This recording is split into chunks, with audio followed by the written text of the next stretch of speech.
Ce matin, je crois vraiment que Dieu veut, enfin pas que ce matin en fait, Dieu est en train, partout dans le monde, il y a un appel qui résonne très fort, je ne sais pas si vous l'avez déjà entendu, mais je crois vraiment qu'en ce moment, il y a beaucoup de messages qui sont en train de jaillir par rapport à la repentance.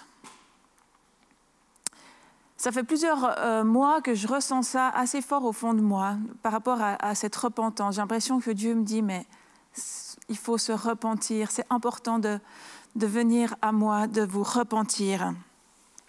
Dernièrement, on était en vacances et un matin, je me suis réveillée de bonne heure et j'avais vraiment cela très fort sur mon cœur, où le Seigneur disait, mais c'est le moment, repentez-vous, mon peuple, repentez-vous. Je crois que dans cette saison particulière qu'on est en train de vivre, avec tout ce qui se passe sur cette terre, il y a tellement de choses, on entend beaucoup de choses, dans un sens, dans l'autre, on ne sait plus où regarder. Même moi, parfois, je me suis sentie perturbée parce que j'entendais tellement de choses que je me disais, mais Seigneur, c'est quoi ta volonté? Et je crois que dans cette saison, Dieu est en train de raligner les choses à sa parole. Ce qu'il désire, c'est qu'on puisse revenir à lui et à lui seul. Dans 2 Chroniques 7, on connaît tellement ce verset. Si alors mon peuple qui est appelé de mon nom s'humilie, prie et recherche ma grâce, s'il se détourne de sa mauvaise conduite, moi je l'écouterai du ciel, je lui pardonnerai ses péchés et je guérirai son pays. Est-ce que notre pays n'a pas besoin d'être guéri ce matin? Est-ce que notre nation n'a pas besoin d'être guérie? Je réfléchissais à tout cela et je me disais, mais la Suisse, alors je parle parce que je suis suisse, peut-être que c'est un pays, c'est une nation qui me tient très à cœur, mais je crois que c'est au-delà de la Suisse, c'est l'Europe, c'est cette terre qui est appelée à vivre quelque chose, mais en tant que Suisse, on sait que notre nation a été constituée au nom du Dieu Tout-Puissant. 3 personnes qui se sont mises ensemble et qui ont fait ce pacte au nom du Dieu Tout-Puissant. Et si on lit la suite, c'est tellement beau. Notre hymne national a été composé aussi, il est puissant. Si on regarde la dernière strophe de cet hymne, c'est vraiment un temps de consécration. Et je crois que toutes ces dernières années, ce qu'on entendait dans les médias ou sur les journaux, Facebook ou toute autre forme de réseaux sociaux, on entendait qu'on a envie d'enlever ces choses-là. On aimerait repousser ces choses-là. On veut changer notre hymne.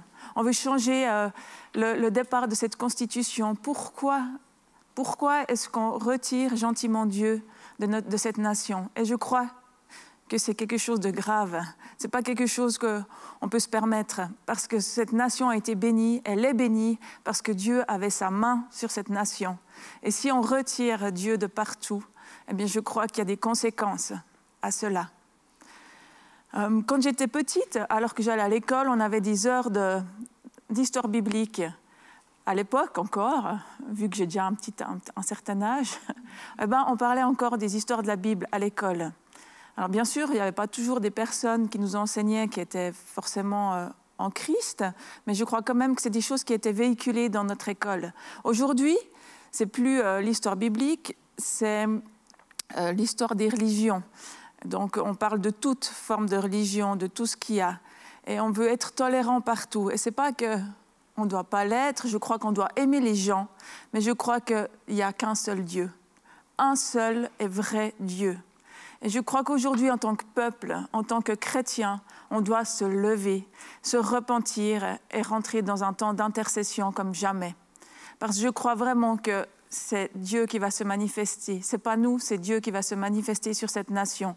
Et je crois que c'est le moment qu'on puisse demander pardon d'avoir essayé de le retirer de toutes ces choses-là.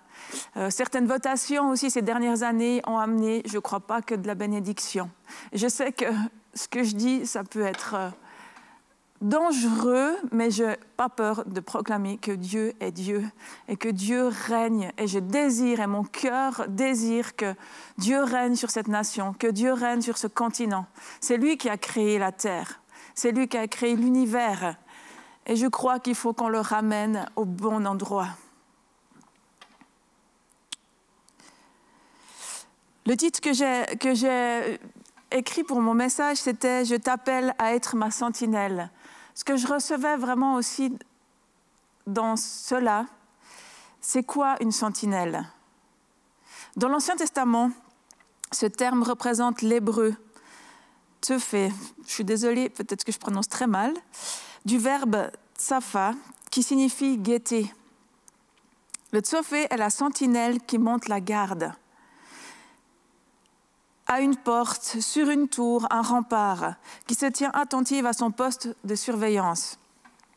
Et je crois que dans cette saison, Dieu est en train de lever des sentinelles. Dieu désire que son peuple puisse être une sentinelle, puisse entendre ce qu'il a à dire, qu'on puisse guetter, voir ce qui est en train de venir. Vous savez, les médias, ils disent beaucoup de choses, on entend tellement de choses, on est brassé. Je sais que beaucoup de chrétiens sont brassés. On ne sait même plus ce qui est juste, ce qui est faux. On a de la peine à trouver notre voie, même nous en tant que croyants. Et je crois qu'aujourd'hui, plus que tout, nous devons avoir nos yeux fixés vers Dieu. Intercéder, lui demander son aide, lui dire « Mais Jésus, on a besoin de toi, on a besoin que tu nous éclaires. J'ai besoin qu'il me montre la voie. Et tu as besoin qu'il te montre la voie. » Et je crois qu'il n'y a que lui qui va nous montrer clairement ce que l'on doit faire. Et je crois qu'on doit se lever aujourd'hui et qu'on a notre rôle à jouer. Alors j'aimerais te dire, si ce matin tu entends ce message, laisse de côté toutes tes théories et prends du temps dans sa présence. Mets-toi à genoux, prie, va dans la forêt, prie, peut-être mets-toi dans ta chambre, ferme la porte. Mais je crois qu'on a besoin d'entendre ce que Dieu veut nous dire ce matin.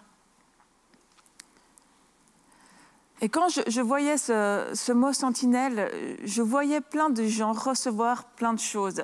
Je crois que cette période, elle est difficile et je ne suis pas sûre qu'on va vers des années hyper simples parce qu'on sait que notre économie est touchée, on sait que différentes choses sont touchées. Mais Dieu veut se révéler et je pense qu'à plusieurs, il va insuffler des rêves, il va insuffler des visions. Et si tu m'entends ce matin, demande-lui qu'il te montre qu'est-ce que tu dois faire.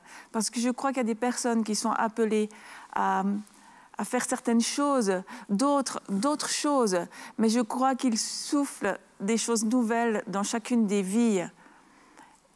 Et c'est important qu'on puisse revenir à lui, qu'on puisse prendre ce temps, nous humilier, mais aussi demander sa grâce, demander qu'il vienne guérir cette nation, demander qu'il vienne guérir ce continent qui a tant besoin de lui. Lorsqu'on se repent, je crois que ce n'est pas juste on demande pardon et c'est bon, c'est un changement de vie, c'est une autre direction. Et tout seul, c'est impossible. Tu peux le faire, des fois on croit qu'il faut le faire par nos propres forces, et puis s'humilier, et puis encore demander pardon, puis encore... Mais ce n'est pas comme ça que ça marche. Dieu seul agit. Et je crois qu'on a besoin qu'il prenne toute la place dans notre vie. Ce qu'on a besoin, c'est lui demander de dire « Mais Seigneur, viens, remplis ma vie, remplis tout mon être. Et je veux faire ce que toi, tu me demandes de faire. Je veux t'obéir. » Je sais que j'en parle souvent d'obéir, mais je sais qu'on a aussi beaucoup de peine parfois à le faire. Moi, la première, quand le Seigneur souffle quelque chose, parfois ça nous coûte, ça a un prix. Mais j'aimerais vraiment nous encourager les uns et les autres. Levons-nous et prions ensemble. Donc si tu es chez toi ce matin, peut-être tu peux te lever et je crois qu'on va prier tous ensemble. Je sais que vous êtes là et c'est dur d'être juste devant la caméra, mais je crois vraiment qu'on peut prendre ce temps ensemble parce que Dieu veut se manifester. Donc je vous invite, là où vous êtes, peut-être prenons ce temps et qu'on prie maintenant ensemble. Seigneur Jésus, je te remercie parce que tu es Dieu, tu es le roi des rois. Et je veux le déclarer, Seigneur Jésus, sur cette nation, qui est notre pays, la Suisse.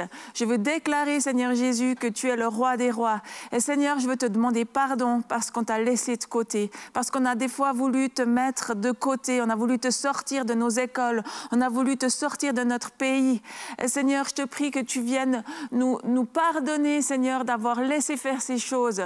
Je te prie que tu viennes guérir cette nation nation. On a besoin de toi, on a besoin de ta grâce, on a besoin que tu viennes insuffler ta présence dans chacune de nos vies. Tu viens remplir les maisons maintenant dans le nom de Jésus. Tu viens remplir, Seigneur, nos vies et qu'on puisse être transformés, Seigneur Jésus, qu'on puisse être alignés selon ton cœur, qu'on arrête d'entendre toutes les choses qui viennent par différents moyens, mais Seigneur Jésus, qu'on puisse entendre ce que toi tu es en train de dire, qu'on arrête d'avoir nos oreilles qui sont tellement focalisées sur tous les médias, tout ce qui se dit de droite à gauche, d'aller dans un sens, dans un autre, mais Seigneur Jésus, qu'on puisse réellement venir et entendre ce que toi tu es en train de dire, ce que toi tu es en train de dire sur cette nation, parce qu'il y a des promesses.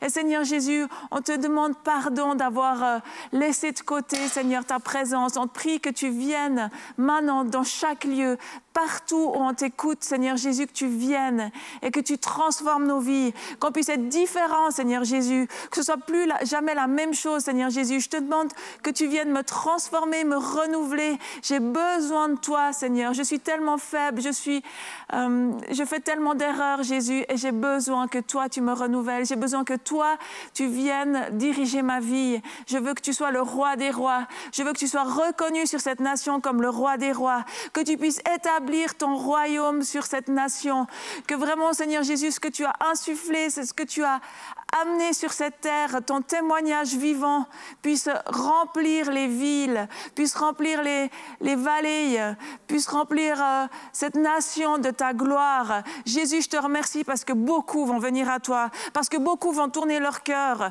Et Jésus, on veut voir que tu agis. Et Seigneur, tu nous utilises les uns les autres. Merci parce que tu te révèles et parce que tu agis dans chacune des vies. Et je vois plusieurs personnes en ce moment être guéries, être touchées. Le Seigneur est en train de te parler, il est en train de te dire certaines choses et je t'encourage vraiment à lui obéir, à demander de l'aide si tu as besoin, à ne pas rester seul avec ce qu'il est en train de te dire, de l'écrire. Et cette semaine, je t'encourage vraiment de venir le prier. Je suis désolée. Je perds un peu mes mots, mais je crois vraiment que Dieu est en train d'agir. Et je crois qu'il agit encore plus que ce que même moi je peux imaginer. Et je me réjouis de ce qu'il est en train de faire dans ta vie. Et j'aimerais te dire, Dieu est un Dieu qui t'aime. Dieu est un Dieu tellement bon. Il n'a pas envie de venir pour qu'on puisse être détruit, mais il a envie de venir pour être reconstruit, pour être guéri, pour être délivré. Et lorsqu'on met notre confiance en lui, il vient et il agit. Cette semaine, j'aimerais t'encourager. On aimerait lancer un défi par semaine. Et cette semaine, j'aimerais t'encourager à prendre, si tu prenais 5 minutes par jour avec Dieu, prends-en 10. Si tu prenais 1 heure avec Dieu, prends 1 heure et quart. Rajoute un peu de ce temps que tu mets à part pour lui, pour qu'il te parle, pour qu'il vienne, pour que tu intercèdes aussi et puis que tu prennes ce temps, comme on le voit des fois dans la Bible, où plusieurs personnes ont pris ce temps. Vous savez, je lisais l'histoire de Jonas. Il n'a pas voulu obéir tout de suite pour aller à Ninive, dire vraiment ce qu'il y avait à dire, mais lorsqu'il a obéi, les habitants de Ninive ont prié, se sont humiliés, ils ont demandé pardon. Et je crois qu'il y a des choses qui changent lorsqu'on prend ce temps, qu'on s'humilie, qu'on demande pardon et qu'on désire changer. Après, des fois, on voit aussi dans la Bible que certains, ils ont changé un temps et que nos vieilles habitudes reviennent. Mais je crois que cette saison est propice à ce qu'il y ait des changements et qu'il y ait des vies qui soient transformées, qu'il y ait des choses qui se passent dans cette nation, qu'il y ait des choses qui se passent sur ce continent. Et nos autorités ont besoin de nos prières. Je vous encourage, Nico nous avait encouragés dernièrement à prier pour nos autorités. Est-ce que vous l'avez fait depuis qu'il l'a dit? Est-ce que sincèrement je l'ai fait? Je l'ai fait quelques fois, mais je ne suis pas sûre que je l'ai fait tous les jours. Donc j'aimerais vraiment vous encourager. Cette semaine, prenez un pas de plus, quelques minutes de plus pour prendre ce temps en face à face avec Dieu, pour prier, parce que je crois qu'en tant que peuple, même si on ne peut plus être tous ensemble, on peut être dans nos maisons ensemble et je crois qu'on va le sentir, qu'on est ensemble pour prier, pour intercéder pour cette nation, pour intercéder pour qu'il y ait des changements, pour que Dieu amène la guérison, la restauration dans nos nations. J'aimerais vous souhaiter un bon dimanche, soyez bénis.